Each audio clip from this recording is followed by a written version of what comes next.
100 push-ups, 100 sit-ups, and 100 squats. Then a 10-kilometer run. Do it every single day. Video স্টার্টিংটা দেখে আশা করি বুঝতেই পেরেছো আজকের ভিডিওটা হতে চলেছে একটা চ্যালেঞ্জ ভিডিও। আর যারা অ্যানিমে দেখো তারা কম বেশি ভদ্রলোককে চিনবে আশা করি। তো ওনার কথা অনুযায়ী ওনার এই এত ক্ষমতার অ্যাকচুয়াল রহস্য হচ্ছে এই ওয়ার্কআউট। তো চলো দেখি এই ওয়ার্কআউট করে আমরাও এক পাঞ্চে শত্রুকে ধরাশায়ী করার মতো শক্তি পাই কিনা। তো চলো বেশি না বকে ভাট, লেটস স্টার্ট। তো ফার্স্টে রয়েছে 100 পুশ আপস। চলো আগে পুশ আপস দিয়ে শুরু করি।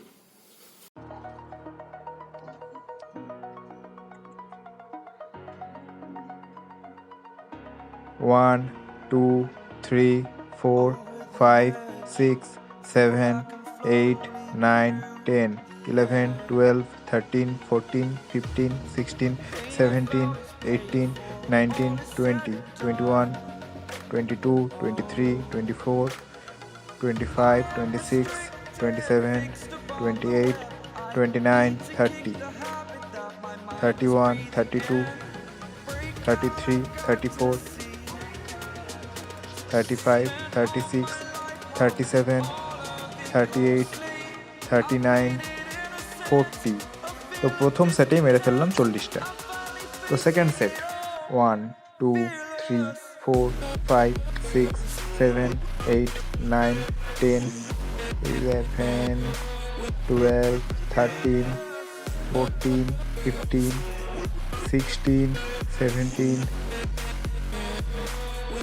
18, 19, 20, 21, 22,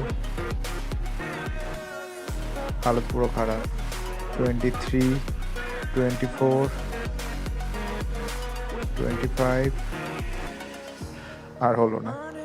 তো এই নিয়ে সেকেন্ড সেট কমপ্লিট, টোটাল 65টা। Third set 1, 2, 3, 4, 5, 6, 7, 8, 9, 10, 11, 12, 13, 14, 15, 16, 17, 18, 19, 20, 21, 22, 23, 24, 25। এখনো 100টা হয়নি, মাত্র 10টা বাকি। 1, 2, 3, 4, 5, 6, 7, 8, 9, 10, 11, 12, 13, 14, 15, 16, 17, 18, 19, 20। এবার থেমে যা ভাই, 100টা হয়ে গেছে। তো পুশ আপের পর নেক্সট 100 সেট আপস। তো চলো লেটস স্টার্ট। 1, 2, 3, 4, 5, 6, 7, 8, 9, 10, 11, 12, 13, 14, 15, 16, 17, 18, 19, 20, 21, 22, 23, 24, 25, 26, 27, 28, 29, 30, 31, 32, 33, 34, 35, 36, 37, 38, 39, 40। बस खत्म। Second set. 1, 2, 3, 4, 5, 6, 7, 8, 9, 10, 11, 12, 13, 14, 15, 16, 17, 18, 19, 20, 21, 22, 23, 24, 25, 26, 27, 28, 29, 30, 31, ব্যাস আর হলো না। লাস্ট সেট 1, 2, 3, 4, 5, 6, 7, 8, 9, 10, 11, 12, 13, 14, 15, 16, 17, 18, 19, 20, 21, 22, 23, 24, 25, 26, 27, 28, 29, 30, 31, ওরে হয়ে গেছে 100, এবার থাম। 32, 33, 34, 35, बस हवा निकल गई। 100 squats.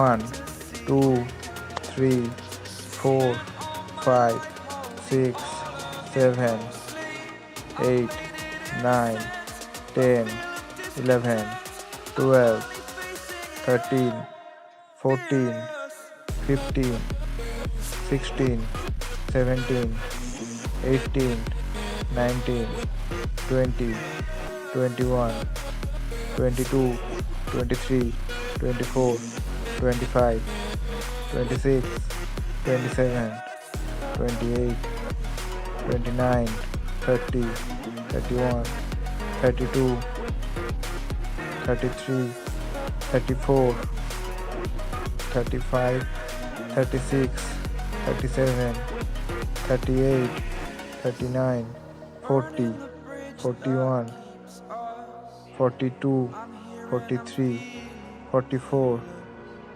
45, 46, 47, 48, 49, 50.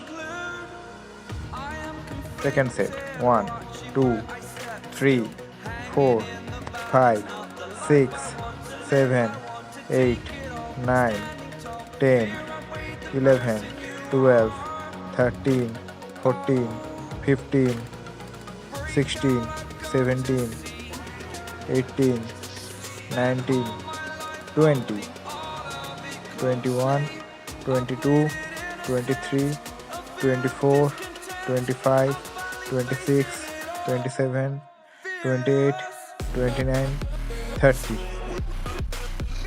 প্যান্টটা আমাকে প্রচুর ডিস্টার্ব করছিল। 1, 2, 3, 4, 5, 6, 7, 8, 9, 10, 11, 12, 13, 14, 15, 16, 17, 18, 19, 20, 21, 22, 23, 24, 25, 26, 27, 28, 29, 30. 100টা কমপ্লিট। পুরো ওয়ার্কআউটটায় শরীরের সব বডি পার্টের কথা বলা হলো, একটা বডি পার্টের স্পেসিফিক কোনো ওয়ার্কআউট এখানে দেওয়া হয়নি, আর সেটা হচ্ছে তোমার ব্যাক বা ল্যাটিস। তাই এই ওয়ার্কআউটটা মডিফাই করে এর মধ্যে 40 to 50 পুল আপ অ্যাড করা যেতে পারে। এবার আমি নিজের পার্সোনাল ওপিনিয়ন বলছি, 100 পুল আপ টানা আমার নিজের দ্বারা হয় না। হ্যাঁ, যদি সারাদিন শুধু পুল আপই করতে বলা হয় তখন হয়তো হলেও হতে পারে। তো নয়তো আপাতত আমি 30 to 40 মধ্যেই রাখার চেষ্টা করি। তো চলো পুল আপটাও করে ফেলি। 1, 2, 3, 4, 5, 6, 7, 8, 9, 10, 11, 12, 13, 14, 15. হাতটা যেন কেটে গেল। 1, 2, 3, 4, 5, 6, 7, 8, 9, 10, 11.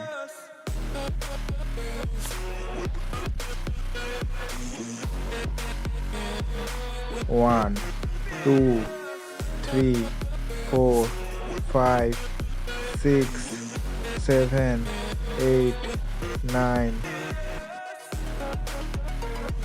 1, 2, 3, 4. হাতটা কেটে যাওয়ার জন্য এত জ্বালা।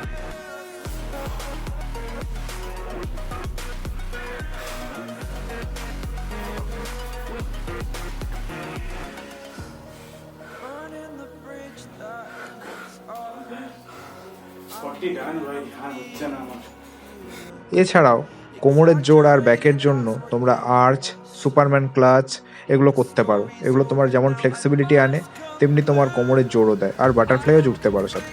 জ্ঞান দিয়ে দিলাম ভাই, কিন্তু এখনো আরো মেন জিনিসটা বাকি, 10 কিলোমিটার রানিং। আর ভাই ওটা তো আমি ঘরের মধ্যে করতে পারবো না, ওটার জন্য আমাকে যেতে হবে মাঠে, যেটা আমার বাড়ি থেকে কম করে হলো 8 থেকে 10 মিনিটের রাস্তা। আর অলরেডি ভাই 6:30 বাজতেই যায়, মানে বেজে গেছে যাকে বলে। তাই আমাকে চটজলদি বেরোতে হবে এখন। তো এখন আমি চলে এসেছি মাঠে, আর মাঠটা অ্যাপ্রক্স 350 মিটার হবে। এবার পুরো 10 কিলোমিটার তো আর মানে ভিডিওতে দেখানো সম্ভব না, তাই আমি ফোনে অলরেডি ট্র্যাকারও মানে লাগিয়ে দিয়েছি, ঠিক আছে। তাই মানে ফাঁকিবাজির কোনো সিন নেই, আর তাছাড়া ফাঁকিবাজির কোনো প্রশ্নই আসছে না। আমি তবুও যতটা সম্ভব মানে যতগুলো রাউন্ড সম্ভব আমি দেখানোর চেষ্টা করব। তো চলো, অলরেডি দেরি হয়ে গেছে, এবার শুরু করা যাক। ওকে,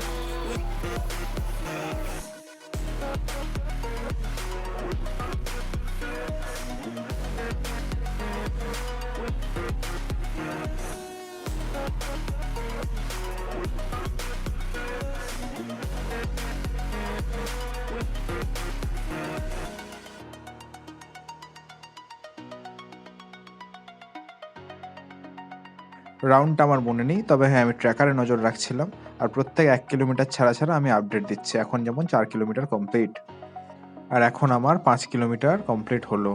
মানে আমি যা দৌড়েছি আরও ততটা দৌড়ালে আমার পুরোটা কমপ্লিট হবে।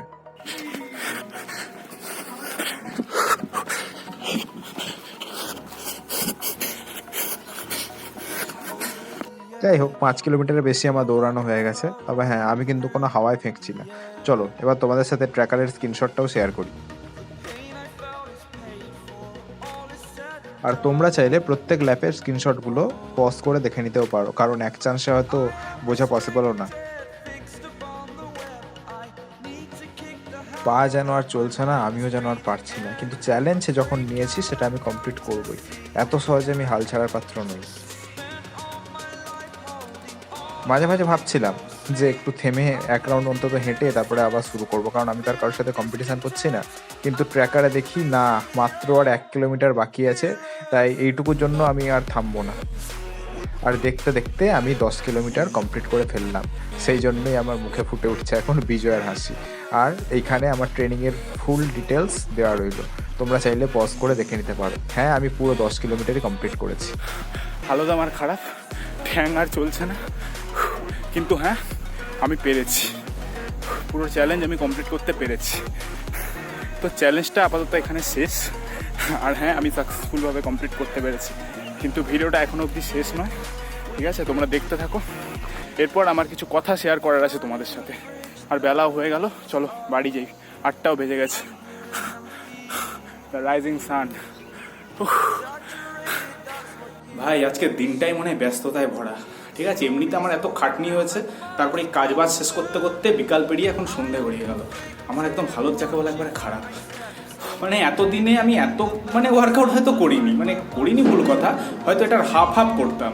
50টা পুশ আপস, 50টা সিট আপস, 5 কিলোমিটার রানিং। তবে যা বুঝতে পারছি আমাদের দেশি ওয়ার্কআউটের কাছে এই ওয়ার্কআউট কিছু না, যেগুলো অ্যানসিয়েন্ট ওয়ার্কআউট। ঠিক আছে, করতে পারতিস তো। হ্যাঁ ওটাই তো করতে পারতিস। আমি কি এসে তাহলে ভুল করলাম? তুই আমায় চ্যালেঞ্জ দিচ্ছিস আবার এখন? আবার কর না, এখন না। আমি পড়ে যাবো ভাই। এখন না, আবার কর। আচ্ছা, অ্যানসিয়েন্ট ওয়ার্কআউট কোনগুলো একটু বল। হনুমান দান, সাপাটে, সাধারণ দান, আচ্ছা। গোকুল ওয়ার্কআউট এগুলো কর। গোকু ভাই, গোকু কিন্তু সাধারণ মানুষ না, ও তার যাই হোক। ড্রাগন বল জেডের গোকুর কথা বলছিস তাই? হ্যাঁ। ওর ওয়ার্কআউট যদি করতে হয় ভাই, সত্যি বলছি ও একটা আলাদা লেভেলের মানুষ। ও মানুষ কিনা আমি জানি না, কারণ যতই হোক এটা কল্পবিজ্ঞান। তবে হ্যাঁ, এই ওয়ার্কআউটটা রিয়েল লাইফে পসিবল, তার জন্য করলাম। হ্যাঁ, গোকুর ওয়ার্কআউটও পসিবল। আর আমাদের অ্যানসিয়েন্ট ওয়ার্কআউট তো সত্যি বলছি সবকা বাপ যাকে বলে একবারে। ঠিক আছে, কারণ সাপাটে মারলে তোমাকে আর অন্য কিছু করতে হবে না। তবে ধীরে ধীরে আমি সবই আনবো, সে গোকুর ওয়ার্কআউট হোক কি আমাদের। তবে সবার আগে আমি চেষ্টা করবো অ্যানসিয়েন্ট ওয়ার্কআউট আনার। ভাই ওগুলো কি 100 টাকা করে করতে হবে? কর। এখন আমি পারবো না, আমি করলে মরে যাবো। না, তুই নিজেকে প্রস্তুত কর তার জন্য। হ্যাঁ, সে তো করতেই হবে। তো অনেক হলো আর কি ফাজলামি। তো চলো এবার একটু আসল কথায় আসা যাক। ব্যাপারটা হচ্ছে কি, এই চ্যালেঞ্জটা করার কথা আমি অনেকদিন ধরেই ভেবেছিলাম, কিন্তু ওই ভাবাই রয়ে গেছে। করে তোলা আর পসিবল হয়নি, বা আমি নিজেই হয়তো চেষ্টা করিনি। কারণ সবসময় তো আর সিচুয়েশনকে দোষ দিয়ে লাভ নেই, কারণ যত দোষ কিন্তু নিজেরটাই আগে দেখতে হয়। এবার ব্যাপারটা কি, আসল কথা হচ্ছে ফিটনেসের সাথে পরিচিত আমি অনেকদিন আগে থেকেই। কারণটা হচ্ছে আমি ছোট থেকেই দেখেছি, যার বেশি ক্ষমতা সেই সেটা দুর্বলকে দেখাতে চায়, সেটা টাকা পয়সার দিক দিয়ে হোক আর কি গায়ের দিক দিয়ে হোক। ঠিক আছে, তো আমাকে বেশিরভাগ এই জন্য বুলির শিকার হতে হয়েছিল ছোট থেকে। এবার হ্যাঁ, সবার আগে বুলি করেছিল আমাকে নিজের শরীর, কারণ ছোট থেকে আমার প্রচুর ঠান্ডা লাগার ধাত, সেই সাথে ছিল ব্রঙ্কাইটিসের ধাত, আর যার জন্য আমার শ্বাস নিতে একটু প্রবলেম হতো। তাই ডাক্তার বলেছিলেন আমাকে যোগা করতে। তো 5-6 বছর আমি যোগাতে টাইম স্পেন্ড করি অবশ্য। এবার সেখানে অবশ্য সেই প্রবলেম আমি কাটিয়ে উঠি, কিন্তু তারপরে পড়াশোনার চাপে যত বড় হই তখন যোগাটা আমায় ছেড়ে দিতে হয়। যোগা, জিমন্যাস্টিক সব কিছু করে বডি আমার ফ্লেক্সিবল মোটামুটি হয়ে গেছিল, যার জন্য ফিটনেস হয়তো আমার অতটা ছিল না, কিন্তু আমি ইন্টেন্সিটি ধরে রেখেছিলাম। এবার যখন আমি 8 কি 9-এ উঠি, সেই সময় আমার শরীরটা যথেষ্ট মোটা হয়ে যায়, যার জন্য ক্লাসের অন্যান্য অনেকেই আমাকে সেটা নিয়ে অনেক খেপাতো, অনেকেই অনেক কিছু বলতো, সে বলে লাভ নেই সেসব। একজন তো একবার মজা করে বলেছিল যে তো যদি দম থাকে তো 6 প্যাক বের করে দেখাতো। এবার দেখো, ছোট বয়সে আমাদের মাসেল অতটা গ্রোথও হয় না, অতটা ঠিকঠাকভাবে কাজও করে না। এমনকি আমি ছোট থেকে সত্যি বলছি, ঠিকঠাক হয়তো দৌড়াতেও পারতাম না, কারণ আমার কি বলে, আমার শরীর সেই জোরটা হয়তো ছিল না, আমার সেই পাওয়ারটা ছিল না, সেই এন্ডুরেন্সটা আমার ছিল না, আমার দ্বারা হতো না।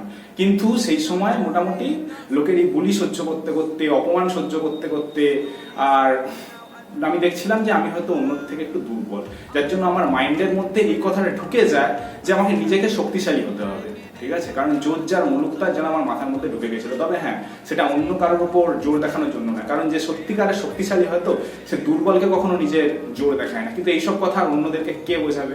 তাই আমি ভাবলাম আমি নিজেকেই বরং তৈরি করি। আর মজার কথা হচ্ছে, এই যে জয়, সে কিন্তু আমাকে একবার বলেছিল, ভাই 6 প্যাক বার করলে কিন্তু শরীরের শক্তি না আপনা আপ বেড়ে যায়, জানিস তো। তাই কিন্তু তখন এক্সারসাইজের ব্যাপারে তো কোনো আইডিয়াও ছিল না, আর না মাথা মুন্ডু কিচ্ছু বুঝতাম। আর হ্যাঁ, ডায়েটের ব্যাপারে তো আমি কিছু বুঝতামই না, সেটা অনেক বড় বয়স অবধি। আর যাই হোক, এক্সারসাইজটা শুরু করলাম বাড়িতে। আর তখন আমি ডাম্বেল হিসাবে ইট ইউজ করতাম, ঠিক আছে, বালির বস্তা নিয়ে উঠবোস করতাম। দৌড়াদৌড়ির দিকে অত আমার মন ছিল না, বাড়িতে আমি বকাও খেতাম। তারপরে যখন আমি মাধ্যমিক পাস করি, যাই হোক, অনেক জোরাজুরি করতে বাবা আমাকে জিমে ভর্তি করে দিয়েছিলেন। অ্যান্ড দেন সেখানেও আমার অতটা আইডিয়া ছিল না, কারণ আমাদের জিমে তখন ট্রেনার ছিল না। তো যেহেতু আমার বাবাও ফিটনেসের সঙ্গে যুক্ত, তাই বাবার কিছুটা আইডিয়া নিয়ে আর ওনারই গাইডলাইন নিয়ে আমি যা হোক করে নিজেকে প্রিপেয়ার করতে থাকলাম। এবার সব কিছু হতেই তো একটা টাইম লাগে, তাই না? আর টাইম দিতে দিতে দিতে দিতে I turned into a beast. Okay, আমি ছবিগুলো তোমাদের সাথে শেয়ার করছি, তোমরা দেখতে পারো। এগুলো সেই সময়ের ফটো যখন আমার মানে বডিটা ধীরে ধীরে গ্রোথ হচ্ছে। তবে হ্যাঁ, আমার কিন্তু অতটা কাট ছিল না, একটু হার্ডকোর টাইপের ছিল, মানে মাসেল হয়তো ফোলা থাকতো কিন্তু অতটা কাটিং ছিল না। কিন্তু যাই হোক, আমি নিজের মধ্যে থেকে নিজেকে পাওয়ার ফিল করতাম আর নিজের স্ট্রেংথ একটা আলাদা ফিল করতাম। আর যত ডিপ্রেশন, যত কষ্ট ওই এক্সারসাইজের মাধ্যমেই আমার কিন্তু বেরিয়ে যেত। 4-5 জন যদি আমাকে ঘিরেও নিত, সেই সময় কিন্তু ফেটে চৌচির হয়ে যেত, মানে আমার না, ওদের। কারণ আমি সেই সময় নিজেকে সেইভাবে প্রিপেয়ার করেছিলাম, ঠিক আছে? যার জন্য এবার তা সত্ত্বেও কিন্তু লোকের টিটকিরি আমাকে শুনতে হতো। কারণ দেখো, তুমি কিছু করো সেটাও খারাপ, আর কিছু না করো সেটাও খারাপ। মোটামুটি তুমি যাই করো না কেন, লোকের কিন্তু তোমার উপর মানে হাসি ঠাট্টা করতে এগুলো কেউই ছাড়বে না। তারপরে ঠিক কলেজ লাইফের শুরুতে আমার মনে হলো যে জিমে তো আমি মাসেল গেইন করছি, আমি বডিটা ঠিকঠাক করছি, বাট যেন আমার কোথাও স্ট্রেংথের অভাব, বা কোথাও যেটা স্ট্যামিনা, বা যেটা আমার এন্ডুরেন্স, বা যেটা আমার মোবিলিটি, বা যেটা আমার অ্যাকচুয়াল ফ্লেক্সিবিলিটি, সেটার আমার অভাব। যার জন্য আমার সেই সময় মার্শাল আর্টসের দিকেও ঝোঁক ছিল। তো সেই সময় আমি আবার জয়েন হই মার্শাল আর্টসে, আর যার জন্য আমার বডিটা আরো মানে সেখানে ডেভেলপ হতে থাকে। আর আমার পাওয়ার, আমার স্ট্রেংথ, আমার স্ট্যামিনা, সেসব যেন একটা অন্য লেভেলেই চলে যায়, যেগুলো আমি সত্যি বলছি মানে আমি কল্পনাও করিনি যে হ্যাঁ আমাদের মধ্যে এমনটা আছে। শুধু আমার মধ্যে না, সবার মধ্যেই এমনটা রয়েছে। তো যাই হোক, এই করে দিনকাল চলছিল, মোটামুটি সবই ঠিকঠাক। কিন্তু তাই বলে এই নয় যে জীবনে কোনো ঝামেলা ছিল না, বা জীবনে কোনো ঝড় ওঠেনি তা নয়। যেসব ঝড়গুলো উঠেছিল ওগুলোকে বলতে পারো ছোটখাটো কাল বৈশাখী, যা আমি আরামসে কাটিয়ে তুলতে পারছি না। কিন্তু ঠিক 2020-র মাঝখানে, জানি ওই সময়টা অনেকের জীবনই তছনছ করে দিয়েছে, আমিও তার থেকে বাদ করিনি। সেই সময় যেন জীবনে সাইক্লোন এলো, ঠিক আছে? আর সাইক্লোন মানে তো বুঝতেই পারছো, সবকিছু তছনছ করে ভেঙে চুরে একদম শেষ করে দিয়েছে। তবে হ্যাঁ, জীবনে ঝড় ওঠাটাও কিন্তু ভালো, তবেই তো তোমার সবকিছু গোছানোর ইচ্ছে আসে। আর তবে সেই ঝড় ওঠানোর জন্য কিন্তু আমি একা দায়ী ছিলাম না, আমাকে হয়তো বলতে পারো সেই সিচুয়েশনে ফেলা হয়েছিল। সেটা এবার কারা ফেলেছিল আমি তাদের নাম নিচ্ছি না, সো কল্ড। তো সেই সময় আমি এতটাই ডিপ্রেশনে চলে যাই যে বিগত 3 থেকে 3.5 বছর আমি আর এক্সারসাইজের দিকে ফোকাসও করতে পারিনি। হ্যাঁ, লকডাউনের সময় অবশ্য আমি ওয়ার্কআউট করতাম বাড়িতে, তবে কখনোই মানে শুধু লকডাউনে না, তারপরেও আমি এতদিন অবধি টুকটাক ওয়ার্কআউট করেছি। কিন্তু যখন তোমার উইকে 4 to 5 ডেজ না কনসিস্টেন্সি থাকে, তবে সেটাকে কখনোই মানে রেগুলার ওয়ার্কআউট বলা যায় না। আর কে ক্ষতি করেছিল বা না করেছিল তার আমি অত ডিটেলসে তো বলছি না, মানে বলতে পারো সকল ফ্রেন্ডস হতে পারে, সকল রিলেটিভ হতে পারে, সকল কোনো কাছের মানুষ হতে পারে। আর সেই সময় আমি দুনিয়ার অ্যাকচুয়াল রূপটা দেখেছিলাম। কারণ হ্যাঁ, আমার নিজেদের ক্ষতির জন্য অবশ্যই আমরা নিজেরা দায়ী, কিন্তু যদি তুমি আগুনের কাছে দাঁড়িয়ে থেকে নিচে হাত দাও আর তোমাকে কেউ ঠেলে ফেলে দিল, দুটোর মধ্যে তো ডিফারেন্স আছে, তাই না? এই হচ্ছে কথা। তো বিগত এই বছর এত লাইফে ঝড় আসার জন্য আমি সত্যি কথা বলতে গেলে সবকিছু গোছাতেই হয়তো ব্যস্ত ছিলাম, আর সেই সময় আমি নিজের দিকে হয়তো তাকাতে ভুলেই গেছি, যার ফলে আমার অবস্থাটা হয়েছিল দেখো এইরকম। আর হ্যাঁ, আমি অবশ্যই এটাই। আর আমি সত্যি বলছি, এই বছর আমি ঠিকঠাক ভাবে ছবি তোলা ছেড়ে দিয়েছিলাম, আমি ঠিকঠাক ভাবে মানুষের সাথে মেশা বন্ধ করে দিয়েছিলাম। যদিও আমার বন্ধু বান্ধব খুব বেশি একটা কখনোই মানে ছিল না। জয়ের সাথেও আমার যোগাযোগ অনেকদিন বন্ধ ছিল, ওর সাথে তো লাস্ট আবার 2-2.5 বছর হলো যোগাযোগ শুরু হয়েছে। এবার যাই হোক, আমি সবকিছু থেকেই যেন মোটামুটি হচ্ছে দূরে, মানে সবকিছু গোছাতে গোছাতে, হ্যাঁ এখনো গোছাচ্ছি আমি লাইফে সবকিছু, ও নিজের দিকে আর আমার খেয়াল দেওয়া হয়নি। এবার জানি দেখো, নাম থাকলে বদনাম তো হবেই, তাই না? তো সেই সময়ও মানে কি বলে, আগে থেকেই অনেকে পিছনে লেগেছিল, যার জন্য অনেকে হয়তো আমার এই অবস্থা থেকে খুশিও হয়েছিল। তো যাই হোক, the beach is finished, the champ is finished. তো আমিও ভেবে নিয়েছিলাম যে না, হয়তো কপাল এটাই লেখা ছিল। কিন্তু দেন লাইফের কিছু গ্লোরিয়াস মোমেন্টের কথা আমি মনে করলাম। সেই সব মোমেন্ট যা আমাকে শিখিয়েছিল যে যতক্ষণ তোমার জীবনে প্রাণ আছে তুমি লড়াই করতে থাকো। আর লড়াই শুধু রিংয়ে নয়, সেটা কিন্তু জীবনের সাথেও হয়, ঠিক আছে? তারপর আর কি, আবার আমি ব্যাক অন ট্র্যাক ভাবলাম আসবো, বাট কিভাবে আসবো, কিভাবে না আসবো, সবকিছু যেন আমি খেয়ে হারিয়ে ফেলেছিলাম। হঠাৎ করে এই পুরনো দুটো ছবির কথা আমার মানে ছবি আমি অ্যালবাম ঘাটতে ঘাটতে দেখতে পেলাম। তো কেউ একজন আমাকে বলেছিল এভাবে তাকালে কিন্তু যে কেউ প্রেমে পড়ে যাবে। আর আমি মিস করলাম সেই পুরনো আমিটাকে, আমি মিস করলাম আমার পুরনো লোককে, মিস করলাম আমি সেই পুরনো আনন্দের দিনগুলোকে। হ্যাঁ, জীবনে দুঃখ কষ্ট তখনও ছিল, কিন্তু আমি খুশি ছিলাম। তো আমি এখন আর কাউকে পাগল করতেও চাই না, আমি চাইও না কেউ হোক। বাট আমি সেই সময় ঠিক করলাম যে না, নিজেকে আমি ঠিক করবো, আমি নিজেকে টেনে তুলবো। কারণ সত্যি বলছি, বিশ্বাস করো, তুমি যদি শেষ হতে চাও তো মানুষ চাইবে হ্যাঁ তুমি শেষ হয়ে যাও, কেউ চাইবে না তোমার ভালো হোক, কেউ না, এটা মাইন্ডে রেখো। তো আমি সেই সময় ওয়ার্কআউট শুরু করলাম আবার নতুন করে, ধীরে ধীরে ধীরে সুস্থে, যতটা নিজের আমার শরীর টানতো যতটা আমি মনে করতাম। এবার আমি তো ছবি তোলা ঠিকঠাক করে অনেকদিন হলো বন্ধ করে দিতাম, মাঝে মাঝে যদিও তুলতাম। তারপরে হঠাৎ করে একদিন এই ভিডিওটা আমি দেখি, এটা আমার, আর হঠাৎ করে আমি দেখলাম যে হ্যাঁ, আমি ফাইনালি 7 থেকে 8 কেজি ওয়েট লস করেছি। আমি নিজের পুরনো লুকে ফিরছি আবার। আর তারপরেই আমি এই কিছুদিন পর বুঝতে পারলাম যে ফাইনালি আমি এই ওয়ান পাঞ্চ ম্যান ওয়ার্কআউটের জন্য রেডি। আর আমি সকলকে একটা কথাই বলবো বস, ঠিক আছে, জীবনে যাই হয়ে যাক না কেন, যাই মানে অবস্থা আসুক না কেন, তুমি প্লিজ ভেঙে পড়ো না। হ্যাঁ জানি বলাটা খুবই সহজ, কিন্তু সিচুয়েশন খারাপের মধ্যে দিয়ে আমিও এসেছি। এবার কিছু পাবলিকের জন্য জীবনে আমার এমন অবস্থা হয়েছিল, আমার বাঁচার কোনো ইচ্ছা ছিল না আর মরে যাওয়ার আমার সাহস ছিল না, কিন্তু তবুও আমি বেঁচে ছিলাম আমার মা বাবার দিকে থাকি, কারণ আমি ছাড়া ওদের আর কেউ নেই। হ্যাঁ, ওরাই আমার মেন পাওয়ার হিসেবে ছিল, আর কেউ ছিল না। আর বাই দ্য ওয়ে, আমার এই অবস্থা দেখে যারা খুশি হয়েছিল তাদের জন্য তখনও কিন্তু একটা উপহার ছিল, ইভেন এখনো সেই উপহারটা সেম আছে, তবে একটা নয়, দুটো, ঠিক আছে। হ্যাঁ, তোমরা এটা লিখছো, আমি আর কিচ্ছু না। ওই কথাই আছে না, উপরওয়ালা লাঠিতে হয়তো আওয়াজ হয় না কিন্তু জোর অনেক হয়, ঠিক আছে। সেই দিন সবাই আছে, এই অপেক্ষা করো, দিন তোমাদেরও আসবে, আর তোমরা দেখবে আর চলবে, এর থেকেও আরো বেশি ফুলবে। ওকে, অ্যাপসটা দেখো দেখি। আমি জানি না কতটা দেখা যাচ্ছে।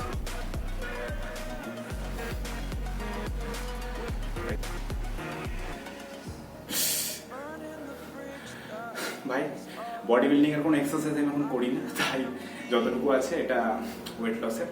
আর ফাইনালি আমার ওয়েট হয়ে গেছিল একটা সময় 90 কেজি। আমি সত্যি বলছি ভাই, আমি নিজেকে দেখা ছেড়ে দিয়েছিলাম। আমার একদম মানে আমি কখনো এই আমিটাকে আশা করিনি জীবনে। আমার লাইফে যাই হয়ে যাক না কেন, আমি চিরটাকালই ভেবেছিলাম যে এক্সারসাইজ বলো বা ফিটনেস বলো, এগুলোকে আমি আমার নিজের লাইফের সঙ্গে জুড়ে রাখি। বাট ওই যে যেমন ভাবা তেমন কাজ যদি হতো, তাহলে আমাদের জীবনটা তো একটা স্বর্গের মতো হয়ে যেত, আর কিছু না। আর সকালের উদ্দেশ্যে একটা কথাই আমি বলছি, তোমার যেটা ভালো লাগে তোমরা অবশ্যই করো, নিজের প্যাশনকে টাইম দাও। আর যারা বলে যে এগুলো করে কি হবে, কি তোর দ্বারা হবে না, বিশ্বাস করো তারা ভালো মতোই জানে যে একবার যদি তুমি সেই লেভেলে পৌঁছে যাও তাহলে কিন্তু ওদের টাইটাই ফিক্স। আর তাছাড়া মানুষ তো তোমাকে হিংসা করার জন্য রেডি, তোমার খারাপ চাওয়ার জন্য রেডি, কেন তোমাকে কেউ উৎসাহটা করবে? তাই সেই জন্য বলছি, নিজের মন যেটা চায় সেটা শোনো। আর হ্যাঁ, অবশ্যই 2025 হচ্ছে কামব্যাক ইয়ার, ঠিক আছে। তাই কামব্যাক করলে সেটা এবার শুরু করো। তবে একটা কথাই বলবো, নিজের প্যাশনকে ফলো অবশ্যই করো, আর অবশ্যই নিজেকে সাপোর্ট করো আর নিজের ফ্যামিলিকে সাপোর্ট করো, সেটা ফিনান্সিয়াল দিক দিয়ে হোক বা সব দিক দিয়ে হোক। আমার 25 বছর বয়সে আমি রোজ জিমে যাবো, তার জন্য আমি 2500 টাকার ওয়ে প্রোটিন কেনার জন্য বাড়ির লোককে অবশ্যই সেটা চাপতে পারি না। আর তাছাড়া আজকে 22 তারিখ, ভিডিওটা তোমরা দেখছো 23শে জানুয়ারি, এক রিয়েল লাইফ বাঙালি সুপার হিরোর জন্মদিন। লড়াই করে যে জীবনে সবকিছু ছিনিয়ে নিতে হয়, সেটা কিন্তু বাঙালিকে উনি শিখিয়েছিলেন এই আধুনিক যুগে। তাই নিজেকে দুর্বল হওয়াটাও কিন্তু সব থেকে বড় অপরাধ। তাই সব দুর্বলতাকে কাটিয়ে ওঠো, সব জড়তাকে কাটিয়ে ওঠো, কাম ব্যাক করো, ফিরে এসো, ব্যাক অন ট্র্যাক। এটাই আমি সবাইকে বলবো, ঠিক আছে। তবে এটা কিন্তু ফার্স্ট টাইম নয় যে আমি আমার অ্যাপসটা দেখাচ্ছি। আর যারা আমাকে এর আগে অনেক মানে বুলি করতো, তোর দ্বারা এইসব হয় না, অ্যাপস হবে না, হ্যাঁ সেটা আমি এর আগেও করে ফেলেছি। আমি নিজেকে লাইফে এই নিয়ে 7 বার ট্রান্সফর্ম করলাম, ঠিক আছে। একটা কথা মনে রাখবে, ফল 7 টাইমস বাট স্ট্যান্ড আপ এট 8।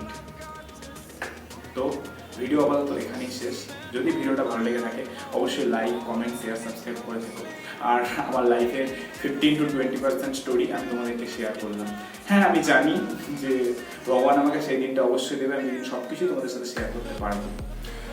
তো থ্যাংকস ফর ওয়াচিং। আর যদি বেশি আরও গল্প করতে হয় চলে এসো আমার গ্রামে। না, এত কষ্ট করে আসতে হবে না, ডেসক্রিপশানে ইনস্টাগ্রামের লিঙ্ক দেওয়া আছে, ওখানে চলে এসো।